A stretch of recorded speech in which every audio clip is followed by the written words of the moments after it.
Hello friends, welcome to kadai kitchen. இன்றைக்கி நம்ம என்ன பார்க்க போகிறோன்னா, சட்டுன்னு 15 மினிட்ஸ்லேயே செய்யக்கூடிய கோதுமை ஹல்வாவை பார்க்க போகிறோம்.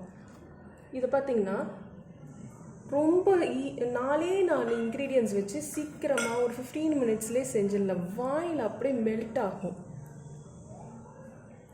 ஹலோ ஃப்ரெண்ட்ஸ், இன்றைக்கி நம்ம பார்க்க போகிறது வீட் ஹல்வா, கோதுமை ஹல்வா. சட்டுன்னு செய்கிற மாதிரி சீக்கிரத்தில் ரெடி ஆகிற மாதிரி ஒரு வீட் ஹல்வா. இதுக்கு நம்ம முதல்ல கேஸை பற்ற வச்சுக்கணும். அதில் 2 டம்ளர் தண்ணி ஊற்றிக்கோங்க.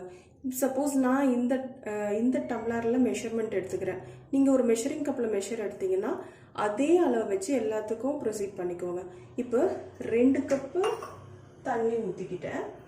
2 கப்பு தண்ணிக்கு 1 கப் சர்க்கரை யூஸ் பண்ணுறேன். நல்லா இதை கரைய விடுங்க.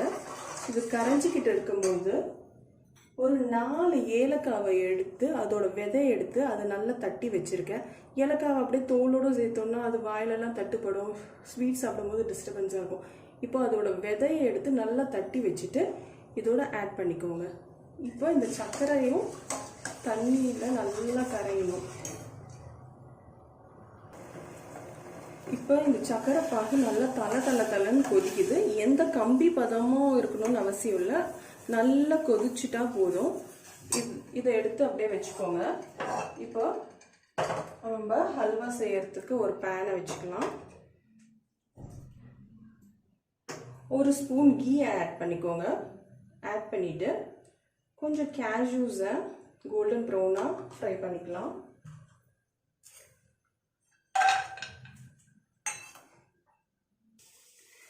இப்போ கேஷ்யூஸ் கோல்டன் ப்ரௌனாக ஃப்ரை ஆயிடுச்சு. இது தனியாக ஒரு தட்டில் எடுத்து வச்சுக்கலாம்.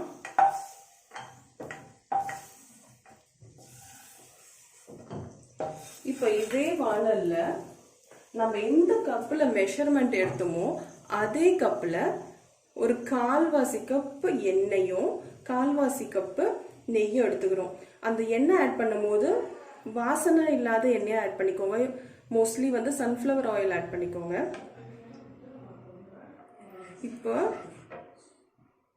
இப்போ எண்ணெயும் நெய்யும் ஆட் பண்ணியாச்சு. நான் எந்த கப்பால் மெஷர்மெண்ட் எடுத்திருந்தனோ சுகரு வாட்டரு அதே கப்பால் இப்போ 1 கப்பு கோதுமை மாவு எடுத்து அடுப்பை சிம்மில் வச்சுக்கோங்க. இந்த நெய்யும் எண்ணெயும் சேர்ந்து நம்ம ஆட் பண்ணியிருக்கோம்ல, அதில் போட்டு நல்லா கிண்டி விட்டுக்கிட்டே இருங்க. கை விடாமல் கிண்டி விட்டுட்டே இருங்க. இந்த மாதிரி நம்ம கிட்டத்தட்ட ஒரு 10 மினிட்ஸ் பண்ணணும். அடுப்பு சிம்லேயே இருக்கட்டும். நல்லா இப்போ பார்த்தீங்கன்னா இதோட கலர் இந்த மாதிரி இருக்குது. நல்ல கோல்டன் ப்ரௌன் கலர் வர வரைக்கும் கிண்டிக்கிட்டே இருக்கணும். அடுப்பு சிம்மில் வச்சு கிண்டிக்கிட்டு இருங்க. இங்கே பாருங்கள், நல்லா அந்த மாதிரி தண்ணி விட்டு வந்திருக்கு. அந்த இப்போ அப்படியே நம்ம கலரி விட்டுக்கிட்டே இருக்கணும். இந்த கலர் பாருங்கள், ஒரு 10 மினிட்ஸில் சேஞ்ச் ஆகும்.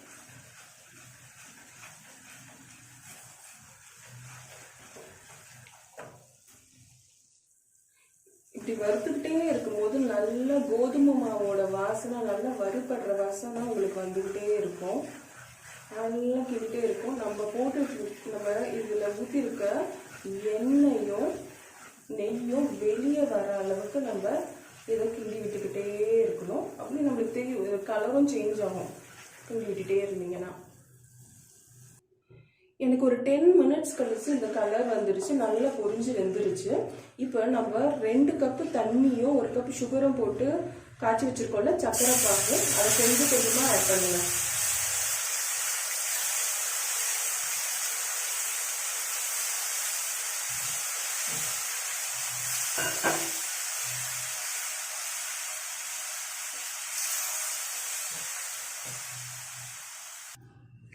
இப்படி நல்லா கலந்து விட்டுக்கிட்டே இருந்தீங்கன்னா நல்லா சேர்ந்து வந்துடும். இங்கே பாருங்க,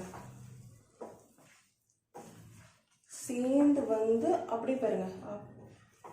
இப்படி எடுத்து போட்டிங்கன்னா பாருங்க, வானல்ல எதுவுமே ஒட்டாமல் அப்படி வருது. இந்த அளவு பதம் வர வரைக்கும் நம்ம இதை கொஞ்சம் கிண்டி விட்டுக்கிட்டே இருக்கணும். பார்த்தீங்கன்னா நம்மளுக்கு ஒரு 15 நிமிஷத்தில் ஒரு ரொம்ப ரொம்பவும் ஹெல்த்தியான ஒரு ஸ்வீட் ரெடி ஆயிடுச்சு. சாலிடாக எனக்கு வெறும் 15 மினிட்ஸ் தான் எடுத்துச்சு இது செய்யறதுக்கு. நீங்கள் பக்கத்துலேயே சக்கரை பாகையும் காய வச்சுக்கிட்டு இந்த எண்ணெயை செய்ய ஆரம்பிச்சிங்கன்னா 15 நிமிஷத்தில் இதை நீங்கள் முடிச்சிடலாம். பாருங்க, இந்த மாதிரி திரண்டு வரும்போது ஹல்வா பதம் வந்துருச்சு. முந்திரி பருப்பை சேர்த்துட்டு ஸ்டவ் ஆஃப் பண்ணிடலாம்.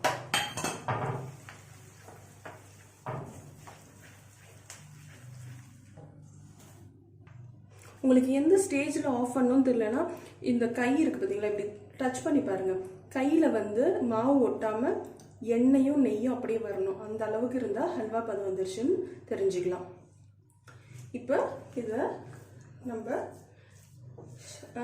தட்டில் கொட்டிக்கிட்டு ஷேப்பாக வேணால் வச்சுக்கலாம், இல்லைன்னா ஹல்வா மாதிரி ஸ்பூனில் வேணால் கூட எடுத்து சாப்பிட்டுக்கலாம். இப்போ பக்ரீத்துக்கு பசங்களுக்கு லீவாக இருக்கும். 15 மினிட்ஸில் நீங்கள் இந்த மாதிரி சீக்கிரமாக ஒரு ஸ்வீட்டை செஞ்சு அவங்களுக்கு கொடுத்தீங்கன்னா ரொம்ப விரும்பி சாப்பிடுவாங்க. இந்த மாதிரி டேஸ்டியான ரெசிபீஸ்க்கு என்னோட கடாய் கிச்சன் சேனலை லைக் பண்ணுங்கள், ஷேர் பண்ணுங்கள், சப்ஸ்கிரைப் பண்ணிடுங்க, ஆல் என்ற நோட்டிஃபிகேஷனை ப்ரெஸ் பண்ணிக்கோங்க.